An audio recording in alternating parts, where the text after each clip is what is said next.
Hello, hello, hello, and welcome to the last episode of Three Drams of the year 2022. As always, I'm your host, Pot Still Matt, and I am delighted to be here on the show with you guys this evening.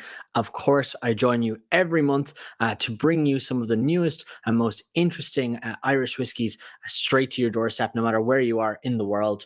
But of course, I'm only here for the fun bit. I come to you to talk to the flavor makers and creators from around Ireland about the fantastic Irish whiskies that they have brought to your door. But it is really the guys in Irish Malts and Three Drams who put this together. John O'Donovan and his fantastic team down there in Cork, getting all of these samples not only selected, decanted, packed, and shipped all over the world. We, as always, want to say a very big thanks and hello to all of our friends in Brazil and, of course, in Japan and Australia, who generally watch us after the fact because time zones be crazy. But sure, look, we always have a great fun seeing their thoughts after the fact. And of course, to everyone who joins us live each month, be with you here right now, or joining us again after the fact on YouTube, I welcome you all to the show.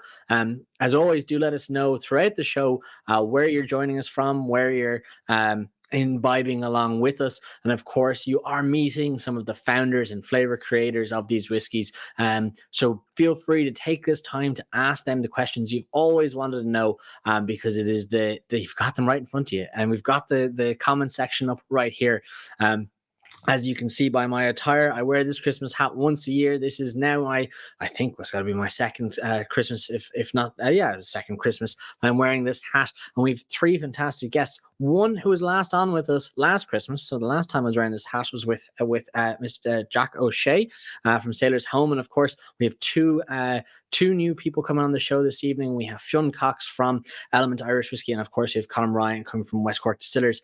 But listen, I digress, because this is a show that we all want to know about whiskey and, of course, taste whiskey. And no one's here to listen to me ramble on about how excited I am for this nice show, because you guys are even more excited than I am.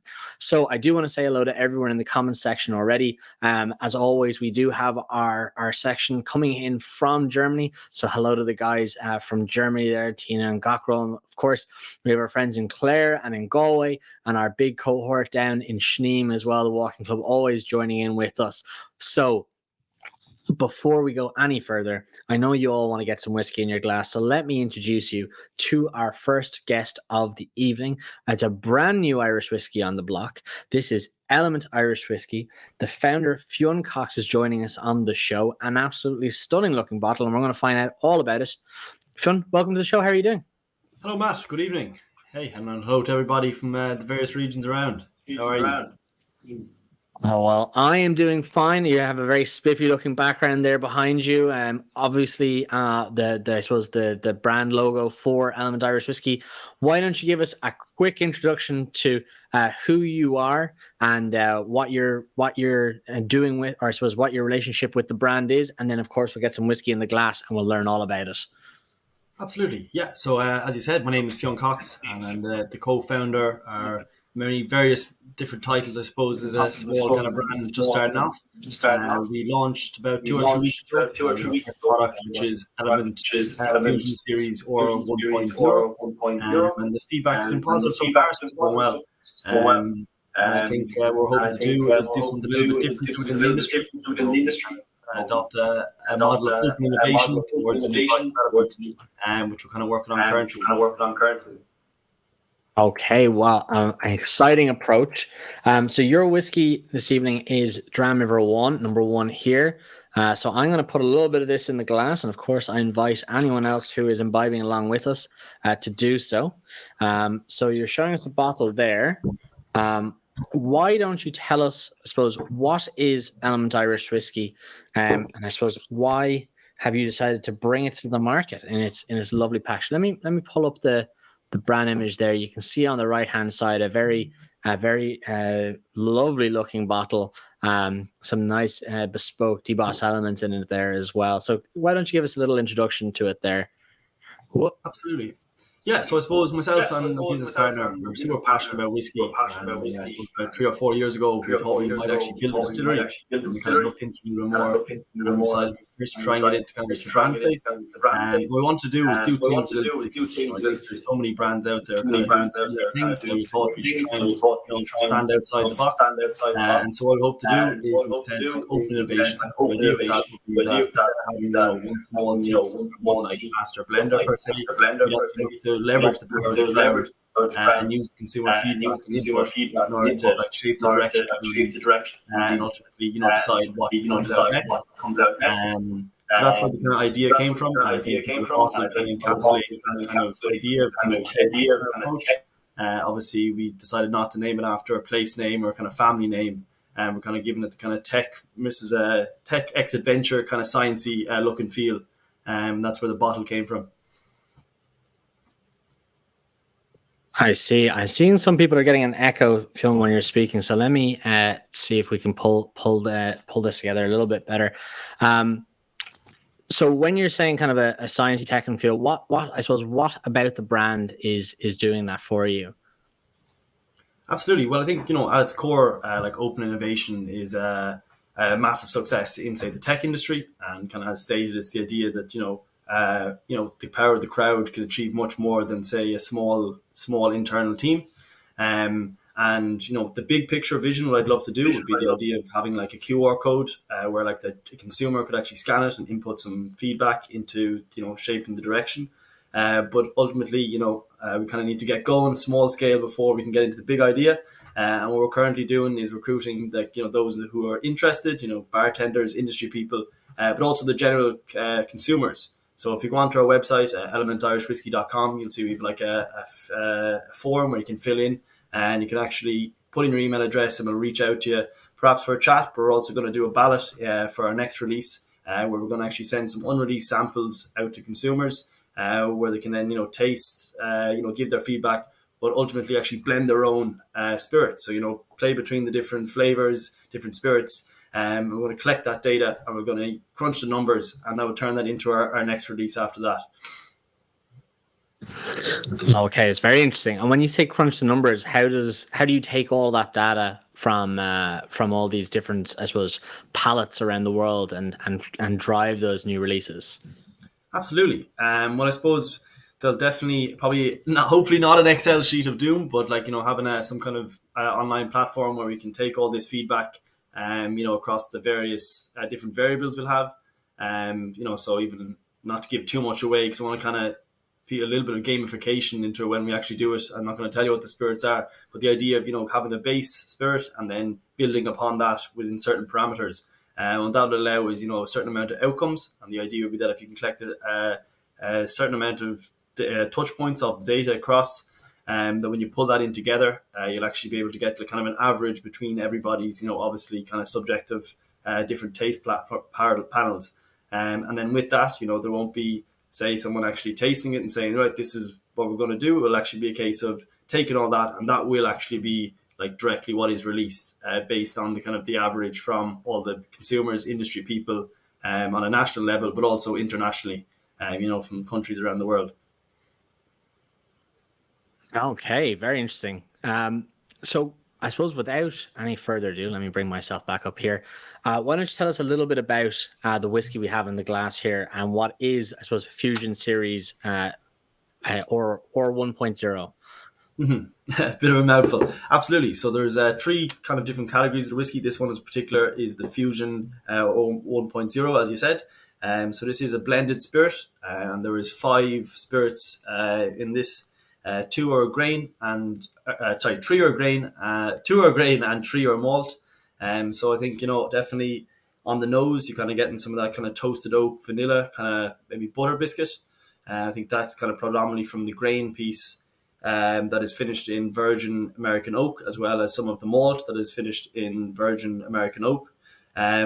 So that's what I definitely kind of get on the nose.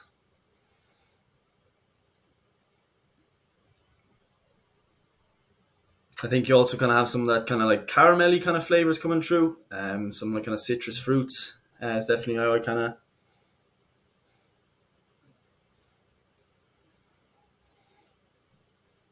It's very nice. A lot of that kind of sweetness and soft toasted oak on the nose, which is nice.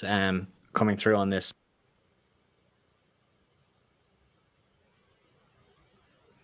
I suppose we'll say Sláinte. Sláinte.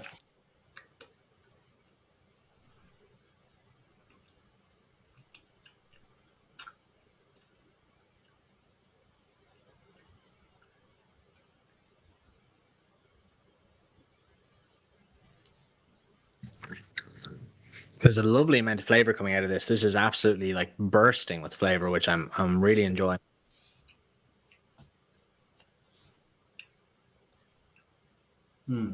Absolutely. For me, definitely, it's some of the kind of floral fruits coming through it. Some portion of the malt is finished in Oloroso sherry, which then kind of gives that effect. But also some of the kind of dark chocolate I kind of get through, and I think that's some portion of the malt being finished in seasoned stout casks.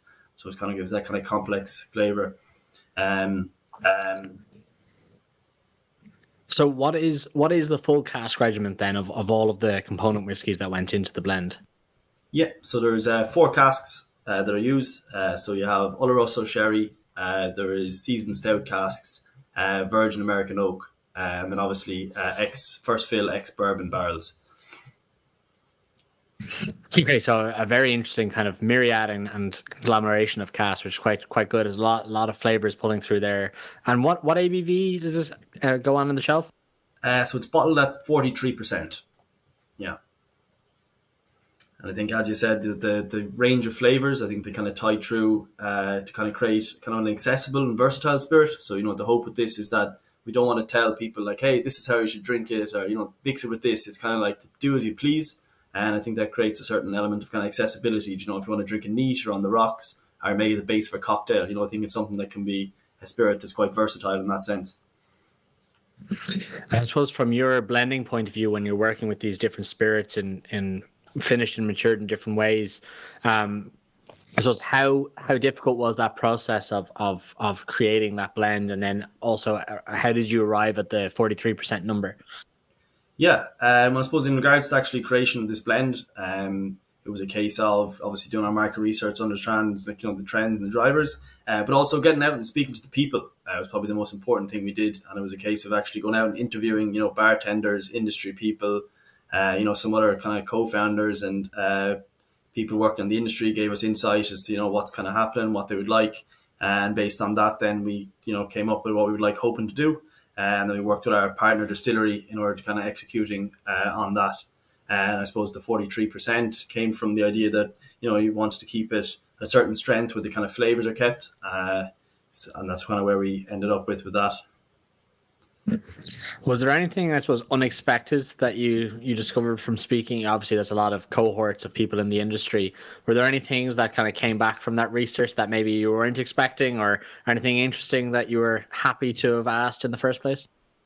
Absolutely, there was tons of very interesting things, and I suppose one of the main takeaways is probably taste being so subjective that some different people have complete different ideas of what might be their favorite or what they'd like to see happen, which was definitely interesting. I definitely think there's a strong love for cask strength out there between those who are in the industry, which is something we might consider with a future release for sure. But definitely some really cool suggestions and feedbacks in regards to finish, like particular casks we use, say, like tequila casks or maybe some of the wine casks, Marsala or Madeira, things like that. So hopefully now with the next release, we'll be able to go out and actually at a larger scale speak to more individuals or more kind of societies and people, gather that feedback and hopefully feed it into the next iteration and the kind of next products that we plan to release. All right. And of course, Irish malts are going to be able to drop this bottle directly to your door in any country where legal. Do you have a guide or RRP maybe in Ireland of what this might retail for? Yes, so it's coming in at €49 is the recommended retail price. Yeah, and it's obviously, so it's available, as I said, on Irish malts, also through our own brand website and in several stores in Ireland and in Dublin, Celtic Whisky, James Fox, and Waterford, my home county. It's in like Arkin stores, Worldwide Wines, Carryout. So it's available in several locations. I know that Cockrell and Tina are going to shoot me if I don't ask. As for availability outside of Ireland, are we going to be able to see it anywhere in Europe, like Germany or anywhere like that? Or where does the brand focus at this point? Absolutely. So as we are right now, I suppose having launched 3 weeks ago, we're just trying to get it out there and get it available within the home market. But I would think that coming into 2023, we'll definitely be available in hopefully mainland Europe for sure, places like Germany. For Tina, hopefully we'll get into Berlin for sure. But definitely even on a larger scale, I'd love to see it, further afield, maybe some Africa or Asia, get it kind of spread the word. So 2023 will be a great year for us, no doubt. No doubt, indeed. Where did I suppose the element, particularly the logos behind you, obviously embossed on the bottle, where did that kind of design come from, and the brand name come from? It's very, very unique. So we knew from the get go that we wanted to not go with go with the history and heritage that seems to be in the whole category. Completely pay homage to this, and pay the respects, but kind of try and build it on top of that. So we wanted to go with something kind of more modern and contemporary. And I suppose in regards to the encapsulation of kind of like adventure, tech, kind of science, and we thought that element kind of works well. I think that in order to make whiskey, you rely on an awful lot of the earth's elements, but also it kind of has that science and kind of tech feel. So that's where the name element came from. And obviously with the brand home, we're calling ourselves New Era Spirits, kind of based on the same idea of kind of trying to look forward and develop kind of new, cool, interesting products that might have not necessarily been done before. Very interesting. And with a name like that, are you sticking in the whiskey sphere, or would you be looking at other spirits down the road? Do you think? Obviously, it's early doors yet. So you're only released 3 weeks ago, but with a name like that, I wonder on the future plans. Mm-hmm. No, we're very open-minded, We'll definitely, I suppose, based on going out and speaking to people, engaging consumer feedback and interest, who knows what might happen, If, we could definitely look towards other spirits, but I think in the short future, we're definitely geared towards the whiskey. It's kind of where the passion lies of the founders and what we like to do and talk about. So I'd say we'll be with whiskey for a while for sure. Absolutely. And I have one last question for you, and a bit tongue-in-cheek. Is the consumer always right? Good question, Matt. We'll find out. So let's see what happens with the next release. So, but if anyone would like to test out that hypothesis, do get onto our website and fill in the get involved form, and we'll be in touch. And hopefully, we're going to have a ballot then as well, where we'll be able to actually send out some unreleased spirits. So we'll see if the consumer is right. Oh, well, perfect. Fionn, thank you so much for joining us on the show this evening. Of course, I'm going to bring up your bottle image one more time, because I love it. I think it's really unique and brilliant, and I just want people to be able to look at it one more time. That's Element Irish whiskey there. So, Fionn, thank you so much for joining us. I really appreciate your time and introducing this whiskey. And of course, if you're a subscriber to 3 Drams, you're going to get that discount code into your inbox about 5 minutes before the end of the show. So keep an eye out for that. Fionn, again, thank you so much. Absolutely. Hey, great Christmas present, potentially one of Ireland's newest whiskies. Thank you very much. Pleasure. See you all. Thank you. Thank you very much. So I am delighted. We're starting off so strong. We're coming into our second whiskey of the evening. It is a whiskey we've not had on the show yet, but a brand name we'll all know.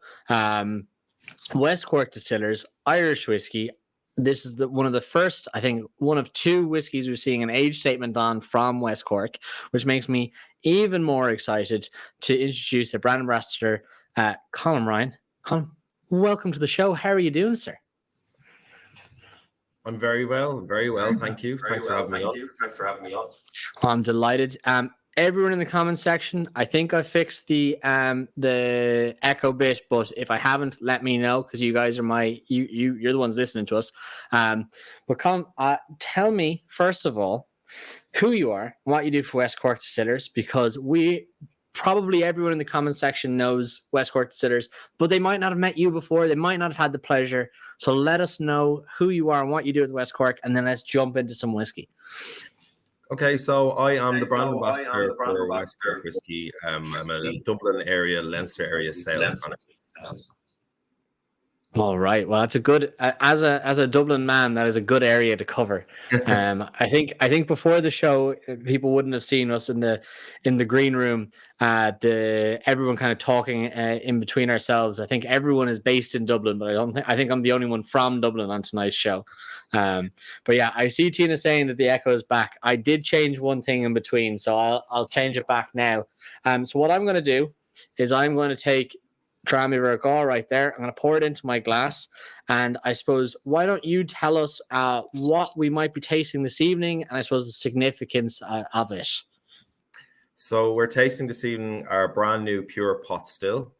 It's a 5-year-old pot still. It's our very kind of first pure pot still release, and it's the first kind of launched we've done of our whiskies, which coincided last week with the launch of 2 new whiskies, our 5 and our 7. It's really special because it's very different to a lot of pot stills on the market.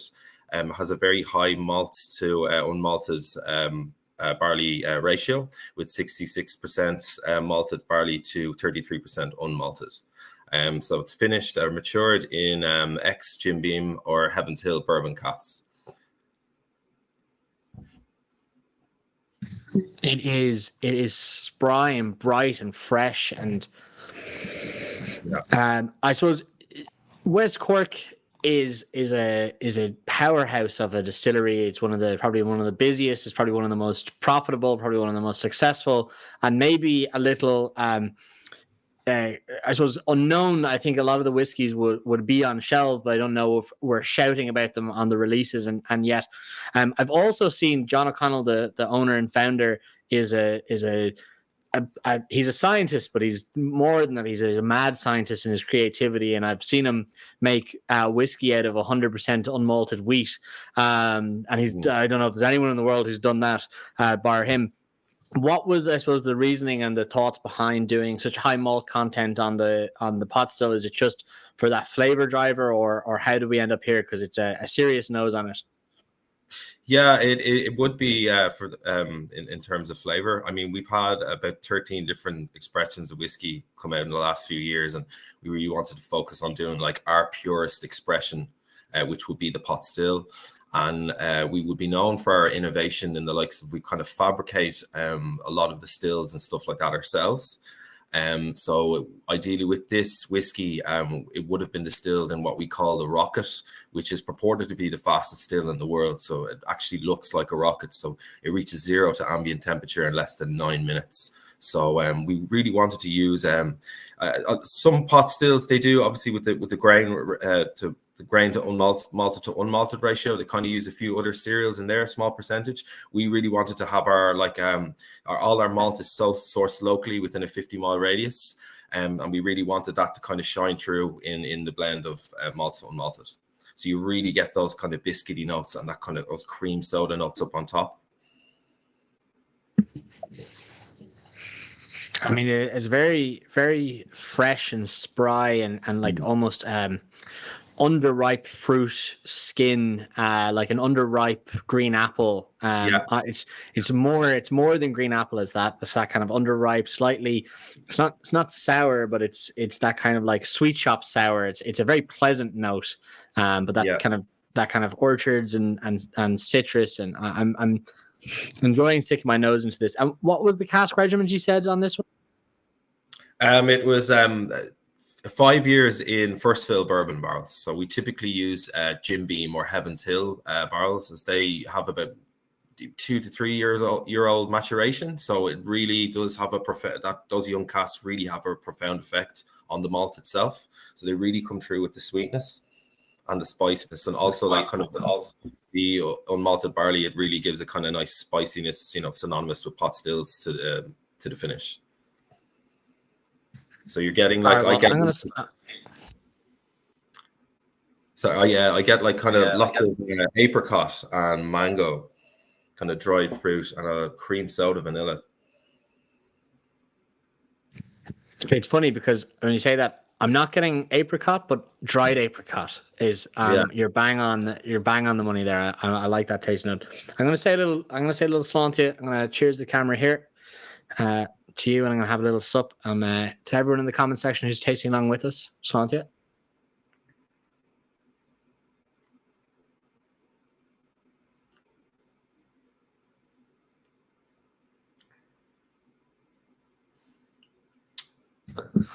Wow, that palate is it completely develops on from the nose. The nose is that spry and the fresh and the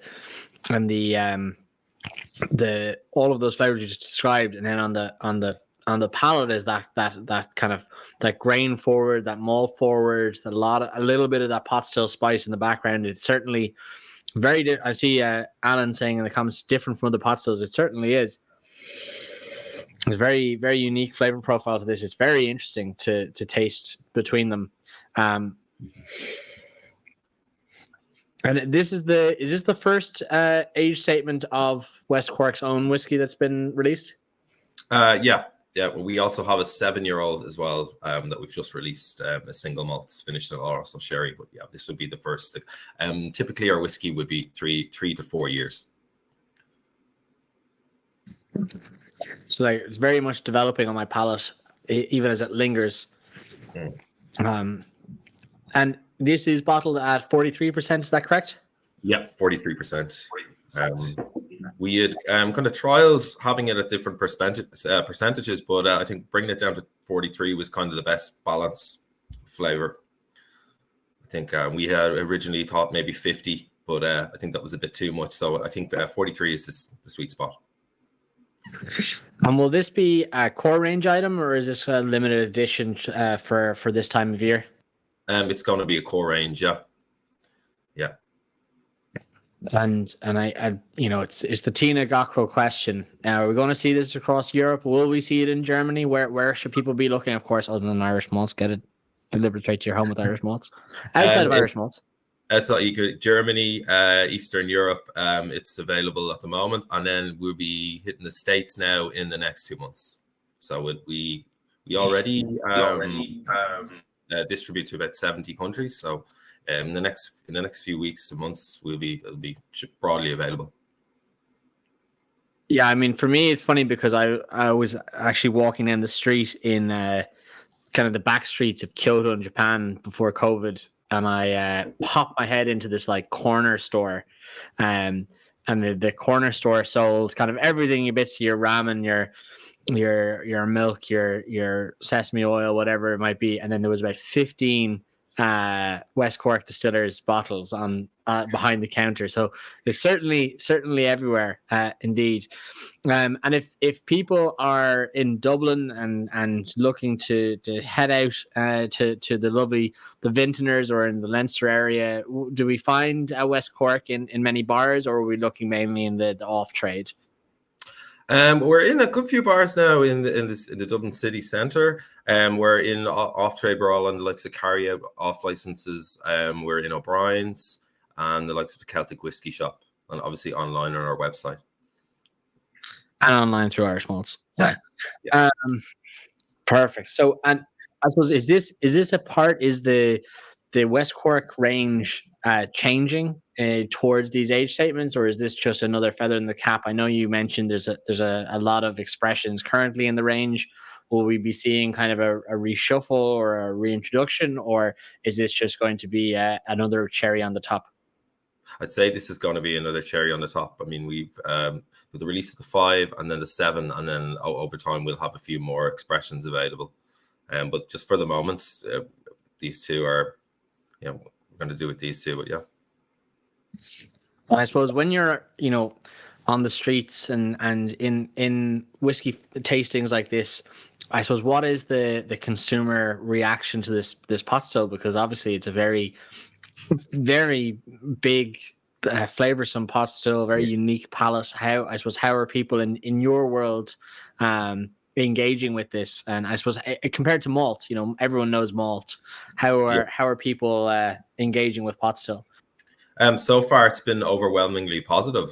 Like I've tried it with bringing it into bars the last few weeks, and having a lot of like cocktail bars going to try it out. Like they've been really, really interested in it. Like it's we tend to have a distinct West Cork flavor to our whiskey, so that we kind of really embodies that kind of pure. It's our nod to the pure pot still. And it has been really, it's been really receptive. People have been really receptive so far across on and off trade. So the main thing I'm hearing is a very sweet, fruitiness, and then you have obviously that metallic kind of slight spiciness at the finish. So it's my favorite out of the range anyway. You heard it here first, guys. Keep an eye out for the 5-year-olds. Again, if you are a subscriber to Irish Malts, you will have the discount code in your inbox in about 15 minutes or so. If you're not a subscriber, first of all, what are you doing? Because you don't get to imbibe along with fantastic people like Colin. You don't get these discounts, but don't worry, you can still order from Irish Malts. You will still get it direct to your door. I have no idea about international shipping right now. The world of logistics is fucked. So depending where you are in the world, if you order it right this second, you might get it before Christmas. Depending if you're in the Greater Ireland area, I imagine you will. I know nothing about the shipping of right now. I'm not going to promise that if you're in Germany, you'll get it before Christmas. But sure, look, I can make these promises because I have nothing to do with Irish malts. But do check it out on the website. Get those orders in if you want to get this. Of course, check out the West Cork range. Most, if not all of them, are up on the Irish Malts website. I do want to ask, though, Colin, does West Cork Distillers have the most pot stills in Ireland? Because I know there's a lot. There is. I think there's 15 stills in total, and there'll be another 3 more in the next year. They're currently under construction. I think we have 6 pot stills. We have 3 more new stills on the way, so I think it'll bring a total to I think 6 or 9 pot stills or something. It's certainly some operation. I know it's been evolving. The new distillery building, or the new kind of still house. There's new warehouses all the time. It doesn't really stop in West Cork, does it? It's definitely a large operation. Yeah. I suppose for the future must be looking bright for West Cork Distillers. Every news article I'm seeing is, bumper year, massive profits, massive turnovers, new markets. As I said, I think, in my opinion, is definitely kind of I don't know if dark horse is the right word. Maybe the undersung distillery at home, because it's, as you said, in 70 markets, it's everywhere. There's tons of fantastic liquid, and perhaps we don't celebrate it enough in what it's producing. Are we seeing kind of more development to the brands or exciting things, or is there a visitor center people can go and visit? Tell us a little bit more about the general operation. General operation. So we never really got involved in much marketing, to be honest. It's kind of the West Cork way, is to kind of keep the head down and just pure graft and grind. So we're just, we don't shout about it. We never really shouted about ourselves, to be honest. It's just keep the head down and just keep busy and just getting the whiskey out there and getting whiskey into barrels and distributing it. In terms of production, we've gone from about almost 8 million liters of alcohol a year to this date, and in the end of next year, we hope to produce about 30 million liters of alcohol. So it's just getting bigger and bigger. Sorry, was that 30 or 13? Oh, 30 million LPA, yeah. So from 8 to 30 million. That's a very casual jump from 8 to 30. The sleeping giant. I mean, that's as I said. Each time I go down, obviously I don't visit Skibbereen too often because I'm based up in Dublin. But every time I go down, it's just there's more stills, there's more manufacture. More stills being manufactured. Most of the workforce of 130 people, they actually hired ex-trade people from the area, so we're employing a lot of people from the community, so everything is kind of fabricated from the inside. So we're quite resourceful in that respect. Yeah, I mean, I don't know if I can say it any other ways. Then it's just a phenomenal enterprise. I wish I owned West Cork Distillers. I don't own crap, but it's such an amazing and very ingenious business. As I said, John O'Connell is in the nicest way, mad scientist. Like I wish I knew what ways his brain worked. It's a fantastic operation. So I very much appreciate you introducing this whiskey to us, the West Cork 5-year-old single pot still. What is the ORP in Ireland that people might be looking at? We're looking at €45. Okay, and just for interest's sake, the 7-year-old single malt, what might that be retailing at? But that's between €55, so it'd be €10 more expensive. Yeah. So we're looking at the pot still will be retail around 45 to €50, and then the 7-year-old single malt 55. Absolutely fantastic value. Guys, keep an eye out for it. Have a look on the website. Both West Cork and, of course, Irish Malts. Drop it directly to your door where it is legally available to do so. Colm, thank you so much for joining us tonight. I very much enjoyed this. This has been a fantastic insight into the current and future ways of West Cork Distillers. So thank you. No problem. Thank you very much. Cheers for having us on. Thank you very much. So I am delighted. Now we're moving from one fantastic whiskey to another fantastic whiskey. This is welcoming Dr. Jack O'Shea from Sailor's Home. We're going to be talking about 10-year-old Stormchaser. Now this is the last time we spoke to was last Christmas. So I was wearing this hat last time. So we're making a tradition out of this. Jack, how are you doing? Welcome back to the show. Good. Great to see you again. Good to see you. And likewise. We can't go on meeting like this. Exactly. For people that don't know, I suppose don't know you and don't know Sailor's Home, can you give us a little introduction so that people might get to know you and the brand a little bit better? Yeah, I'm a retired whiskey distiller. I retired a few years ago, and the mortgage is paid, and I only do what I like doing now. So I've offered a number of projects, but if I think there's going to be any hassle, I just walk away. And I've no business card, so that any business I do crawls in the door, and I look at it and decide whether to take it or not. So Ken Quincy approached me, and this guy really impressed me because he had done all his marketing, he had done his research. And one thing I'm a big fan of is tasty whiskies. I hate all kinds of stuff, about a whiskey, and then when you taste it, it's terrible. I always start from the other end and say, we've got to make a whiskey that tastes right. And Keane was right on board. He said, this is exactly what we got to do. So, lucky enough, he took me on board, and I've really enjoyed it. And we have developed a number of brands, and I think we're in 15 countries now. We're in Australia, New Zealand, and we're doing very well in Germany. So it's been a pleasant success story. Keane does all the hard work. I just sit on the fence. Well, I'm sure. Again, thank you for mentioning Germany, because Tina and Gockrell will be delighted. And Jack, like yourself, the guys in Irish Malts do all the hard work in the background for 3 Drams. I show up for the easy part, to talk to fantastic people like yourself. So I understand a little bit of where you're coming from, but obviously you've much greater claim to the work you're doing there.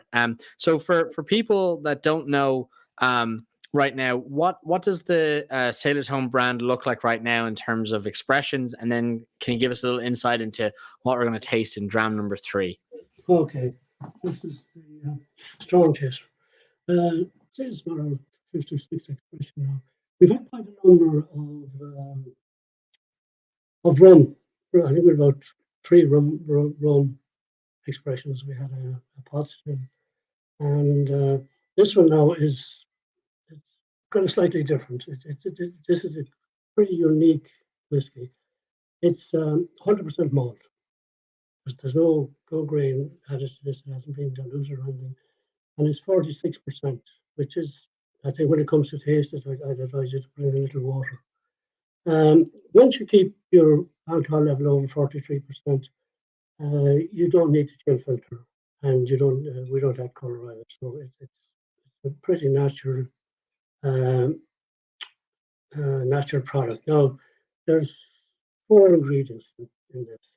We have virgin oak. We put the malt in some virgin oak. Then we have a bourbon cask. But what has really kind of added it and made it really special is we've taken an open meal stout. That means that it's taken from the distillery and given to a brewery. They put an open meal stout in it, and then when they were finished, was to give it back to the distillery, and we filled it with malt whiskey. And the real, I think, the creme de la creme on this blend is the Madeira. We've a Madeira element on it, and Madeira is an amazing drink. It's a fortified wine with a difference. And what they do is when they you start your fermentation, and then before the fermentation is bang, you stop it by adding in grape neutral spirit, and you bring that up to about 18-20%. That stops fermentation, so you've tied in the sweetness. But then what they do is they heat it, and they heat it up to maybe 48 or 46 degrees C or so for something like 90 days. So the real super duper Madeiras rely on the warm climate in Madeira to supply that heat. But some of these guys would be waiting 20 years before it's ready. And the background to this is fascinating. About it's the 15th century or so, it seems a cargo of Madeira fortified wine was dispatched, and it went down south, crossed the equator, wasn't sold, it came back. And when it came back, they tasted it and said, "Oh, this is great." So then it became popular, and then the customers began to ask for, we only want the wine that has done the round trip. That means we only want wine that has been heated up. So I think what they started to do then is they started to put the casks into ships and use them as ballast. So these ships went all over the place. When they came back, they dispatched the wine. It was a bit of a risky thing, because if you went up a little higher, you're up around 70 degrees or so, you'd do the wine. But it seems 46 is the ideal thing. So that's the background to it. So what this gives in Madeira, it gives an explosion of flavour.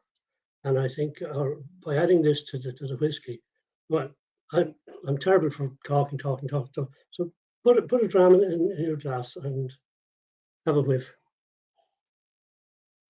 Well, you have the taste notes already, and they're on the list. But I prefer if you smell it yourselves and put in your comments there what you think you're getting. There's wonderful fruits. There's absolute magic. And I think the Madeira is an awful lot to add to this. So just to recap, you said, was it French oak, oatmeal stout, and Madeira cask in this? Or have I missed Virgin oak, old meat stout, bourbon, and Madeira. Which we kind of threw the kitchen sink at it. Well, it's beautifully balanced for a kitchen sink. Yeah.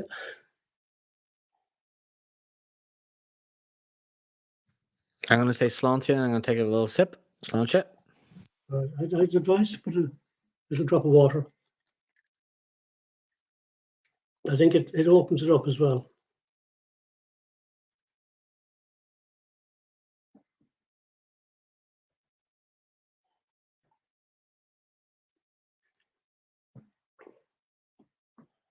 It's do you get spice? Yeah, there's a fantastic nose, and it follows through really well on the palate as well. It's beautiful. And it's well balanced. It's by playing around with the ratios of these ingredients. I think we've got a very, very nice, complex, fruity, rather colonized fruity beverage.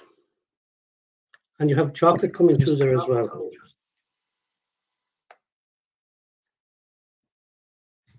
Yeah, for me, there's a lot of that kind of fruitiness and exoticness on the nose, and then a lovely bit of that kind of spice and crackle on the palate. Will this be a core range item, Jack, or is this going to be a limited edition release? Hopefully be core range. It's like we were very, very pleased with it, and it won gold at the ISC. So we must be doing something right.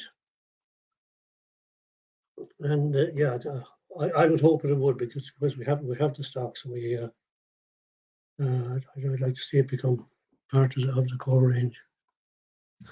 And you're saying it's a 10-year-old single malt, is that correct? It's the Madeira is 6, and the other ingredients would be around 4 to 5. You have to be very careful with virgin casks. Like when you put a whiskey, especially a triple distilled malt, which is a very fine whiskey, into a virgin cask, you can't allow it for too long, because the cask will overcome the malt and it'll destroy it. So you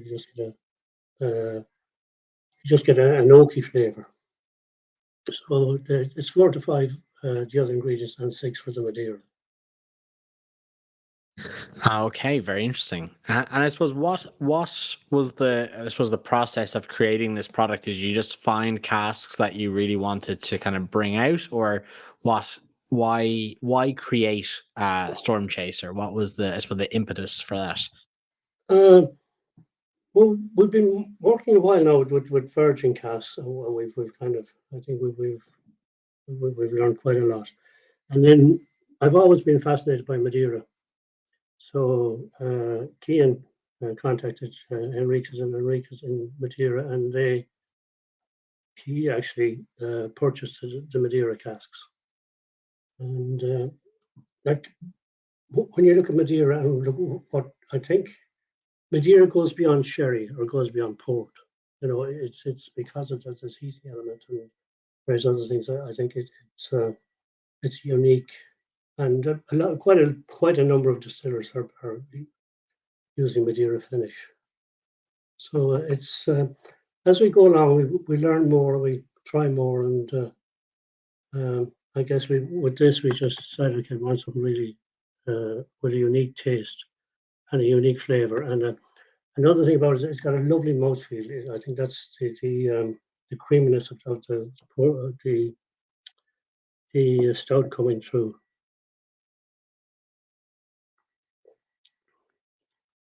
It's a great. Sorry, you go ahead, Joe. No, I was just gonna concur. The mouthfeel is it's not viscous, but it's rounded and kind of creamy in that sense. It's a very full mouthfeel, which is very enjoyable. It is, yeah. And I think there's this very strong chocolate note as well when you get, especially in the middle of your tongue. So, but as I said, I don't want to shout out tasting notes, because everybody then goes off and looks for them. I want people to just have their own experience of the whiskey, and what they taste, and if they like it, they like it, and just because it's a very personal thing. Everybody brings a different perception to the table, and there's so many things can influence how your mood, probably the time of day, or how you're feeling. All these will, have a bearing on how you taste your whiskey. Do you think that people can be? Do you think the power of suggestion comes into it as well? If you tell people they're going to start tasting vanilla, people will start looking and finding vanilla. That's it. And then when they don't find it, they're perturbed. So, but this is all kinds of fruity flavors. There's berries. It's got the chocolate. It's got an espresso finish. And then there's a lovely long lingering aftertaste as well, which doesn't disappear. It stays there. But it's kind of a strong coffee element. And I suppose for the Sailor's Home range, is this the precipice for the moment, or is there more to come? Are we seeing kind of a greater development of the brand? Oh yeah, there's lots to come. There's 101 ideas in the pipeline. But as I said, it's all driven by flavour. It's all to do with Cian and the team sitting down. And, okay, that's what we've got, and we've got quite a nice section of casks built up now. So then we just sit down and say, okay, well, where do we go from here? With all these elements, what's going to really make a nice whiskey? And we, like, say, if you're dealing with sherry and all that, there's always a danger you'll come up with a sherry bomb or sherry will dominate. We don't want anything to dominate. Madeira is in here. It adds to the, but you have the vanilla taste of the bourbon is in there. The creaminess of the stout. All the bits and pieces are making the contribution without any one taking over the show. And I suppose that probably that blending expertise comes down to yourself in the team. Is that correct, Jack? Oh yeah, the team mainly. Like I'm only part of the team, and I'm a kind of a scientist at heart. I really admire John O'Connell because I love visiting his distillery because it's so innovative. And you want to see John's analytical lab, it's unreal. It's probably one of the best in the world. So John analyzes everything. If he changes anything, he analyzes it, and then he would make the various. And as well as that, he's a great man for automation, which I agree with him. Like distillation lends itself to automation because you want to reproduce the thing all the time. So he's big man into analysis, and he's a hero of mine because I'm the same. Like esters are all these nice compounds that you're tasting here, and all our spirits I have them analysed for esters. So I just want to make sure the esters are in there. All those guys that are going to give you the apple flavors, the almond flavors, the nutty flavors, and one thing is to analyze, and the other then is sensory. You have your sensory team, and they sit around and make sure that it tastes right and it smells right. And then, if you don't mind me asking, on your own, I suppose, experience looking at the industry, I know you've been involved in many distillery projects, and even the often overlooked or maybe often not realized beginnings of the likes of Pierce Lyons and Carlo. And there's, I'm sure today, I know you're involved in a number of distillery projects and before Pierce Lyons as well. I'm sure for you personally, looking at the industry now in the precipice of 2023, how, I suppose, excited or otherwise are you about the industry over the last, X amount of years? Yeah, well, from one point of view, I think, in comparison to Scotland, we're tiny. And I think they're about 4 billion. I don't think we're 1 billion yet. And we've had a long way to go. And one thing I think is great is there's room in the market for Irish whiskies. And if somebody wants to come and get it. The only problem is now the horrendous increase in costs.